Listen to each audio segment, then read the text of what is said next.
नमस्कार, मैं अंजना और आप देख रहे हैं F9 न्यूज। आइए रुक करते हैं आज की बड़ी खबर पर। पूर्व मध्य रेलवे हाजीपुर जोन में बीते कई वर्षों में कारनामों के नाम रहा है।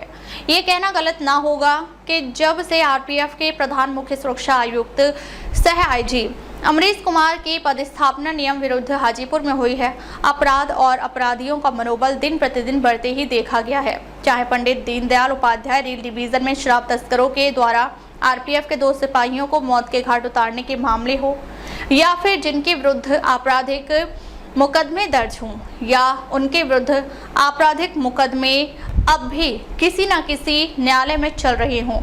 उन आरपीएफ के इंस्पेक्टरों को संवेदनशील आरपीएफ के पोस्टों में तैनाती खुद आईजी अमरीश कुमार की कलम के हस्ताक्षर से किए गए हैं, जो कि उन सभी स्थानांतर पदस्थापना अब भी जांच के दायरे में है। इसी का ताजा उदाहरण दर्शकों आप लोगों को नवगछिया आरपीएफ पोस्ट में तैनात इंस्पेक्टर मनोज यादव के तौर पर देखने को मिला, जिसे पटना से आए सीबीआई के अधिकारियों ने रिश्वत लेने के जुर्म में रंगे हाथों गिरफ्तार कर जेल भेज दिया है। बड़ी शर्म की बात है कि एक इंस्पेक्टर जिसका अनुमानित तनख्वाह 1 लाख के बराबर है, वह रिश्वतखोरी कर आरपीएफ की वर्दी को दागदार करने में दिन रात लगा रहता है। चाहे अवैध वेंडिंग करवाता है या फिर अपने स्टेशन क्षेत्रों में बाजार लगवाकर रोजाना उन बाजार लगाने वाले दुकानों से रोजाना 500 रुपए की वसूली अपने ठेकेदार के माध्यम से करता है।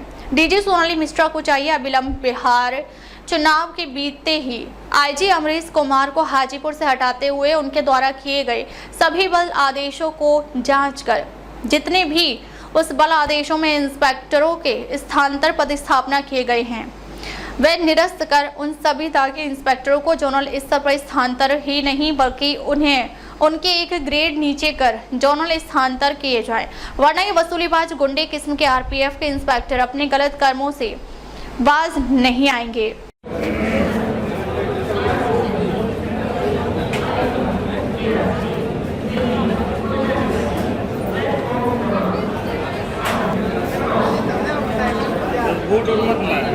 ट्रेन इसे घुमावे से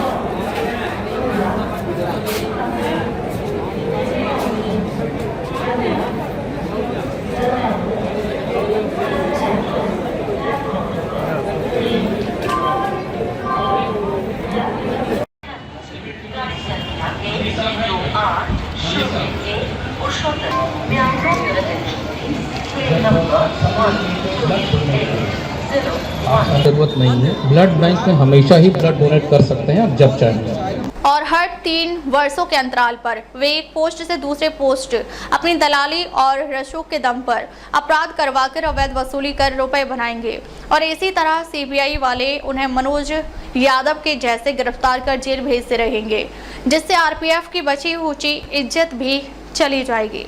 दर्शकों आप लोगों को याद होगा कि बीते वर्ष ही पंडित दीनदयाल उपाध्याय डिवीजन में कुछ शराब तस्करों के द्वारा 2 आरपीएफ के सिपाहियों क्रमशः जावेद खान और प्रमोद कुमार को नंगा कर चलती ट्रेन से मारकर उनकी हत्या कर दी गई थी। इस हत्याकांड के बाद बड़ी जांच एजेंसियों ने अपने स्तर पर जांच भी किए थे, जिसमें पंडित दीनदयाल उपाध्याय डिवीजन के कुछ इंस्पेक्टरों को इस मामले में दोषी भी पाया गया था, जिनमें पंडित दीनदयाल उपाध्याय स्टेशन में तैनात इंस्पेक्टर प्रदीप कुमार रावत और डाउन यार्ड इंस्पेक्टर पंकज प्रसाद के अलावा 2 अन्य इंस्पेक्टरों जिनमें पंकज कुमार यादव तत्कालीन अपराध खुफिया शाखा यानी कि सीबीआई और विशेष शाखा के इंस्पेक्टर संजीव कुमार को आईजी अमरीश कुमार के द्वारा 158 के तहत सजा के तौर पर चार्जशीट दिया गया, जबकि इसी मामले में जांच कमेटी के द्वारा अपने जांच उपरांत जिसमें यह प्रमाणित किया गया कि शराब तस्करी का काम Pandit Deendayal Upadhyay, RPF post inspector Pradeep Kumar Rawat और down yard inspector Pankaj Prasad की मिली भगत से उनके अपने क्षेत्राधिकार में शराब की तस्करी रुपए लेकर करवाया जा रहा था। इसी मामले में दोनों इंस्पेक्टरों की संलिप्तता भी सामने आ गई थी। खबरें जो सवाल बनाती हैं, खबरें जो आपका इम्तिहान लेती हैं, तथ्यों की गहराई में उतरकर हम करते हैं हर साजिश का पर्दाफाश। खबरें जो आपको सोचने पर मजबूर कर दें, खबरों से कोई समझौता नहीं, खबरों की सफर की एक नई शुरुआत। F9 न्यूज पर खबर वही जो सच दिखाए। पर दुर्भाग्य था या कहें तत्कालीन एडीजी शरद चंद्र पाड़ी का इन इंस्पेक्टरों के ऊपर आशीर्वाद प्राप्त था। जो कि शरद चंद्र पाड़ी एडीजी बनाए जाने से पहले इसी हाजीपुर जोन के आईजी थे। उन्होंने ही प्रदीप रावत की तैनाती भी पंडित दीनदयाल उपाध्याय आरपीएफ पोस्ट में किए थे। सो गुरु और चेला का साथ था। फिर क्या था, अपराध करने के बाद ये बच निकलने में आज तक कामयाब रहे हैं। आईजी अमरीश कुमार ने प्रदीप रावत और पंकज प्रसाद को इसी शराब कांड के बाद 153 के तहत सजा देते हुए उन पर चार्जशीट फ्रेम किए। उक्त जांच में जांच अधिकारी रहे तत्कालीन संजय तिवारी सहायक सुरक्षा आयुक्त दोनों इंस्पेक्टरों को दोषी भी पाया, लेकिन पंडित दीनदयाल उपाध्याय डिवीजन में तैनात आरपीएफ कमांडेंट जतिन वी राज के द्वारा अमरीश कुमार के कहने पर दोनों इंस्पेक्टरों से मोटी रकम वसूल कर दोनों इंस्पेक्टरों को एक वर्ष की वेतन वृद्धि का रोक लगाया, जबकि मेजर पेनल्टी चार्जशीट में सजा भी मेजर होने का नियम है। पर अमरीश कुमार आईजी के द्वारा इन दोनों आरोप इंस्पेक्टरों से रुपए लेने के चलते इनका सजा को भी कम कर दिया गया। साथ ही अमरीश कुमार के द्वारा हिदायत दी गई कि तुम लोग कोई भी अपील मेरे पास नहीं करोगे। ठीक इसी तरह तत्कालीन सीआईबी इंस्पेक्टर और एसआईबी इंस्पेक्टर भी अब तक किसी भी तरह की अपील नहीं किए हैं। या ये कहा जाए कि अमरीश कुमार आईजी के द्वारा इंस्पेक्टर पंकज कुमार यादव और इंस्पेक्टर संजीत कुमार को धमकाया गया कि तुम लोग भी मेरे पास अपील मत करना। सो इन दोनों इंस्पेक्टरों ने भी अब तक किसी भी तरह की अपील नहीं किए हैं। डीजी सोनाली मिश्रा का भी डर इन कुछ आरपीएफ के अधिकारियों को नहीं है, वरना सोचिए कि डीजी सोनाली मिश्रा इतनी ईमानदार आईपीएस अधिकारी है और उनके नाक के नीचे उनके आरपीएफ के आईजी कमांडेंट और इंस्पेक्टर अब भी वसूली के खेल खेल रहे हैं।